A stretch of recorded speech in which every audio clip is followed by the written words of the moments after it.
एक बहुत ही प्यारा सॉन्ग है जो विष्णु जी का गाया हुआ है। मुझे वो गीत बहुत ही अच्छा लगता है सुनने में, गाने में, हर चीज़ में।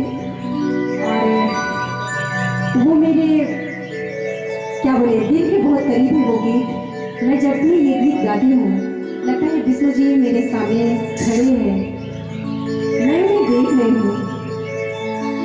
और आज मैं वो गीत सुनाना चाहूँगी आप लोगों को। तो कैसे खिदमत है एक छोटा सा नजराना आप लोगों के लिए।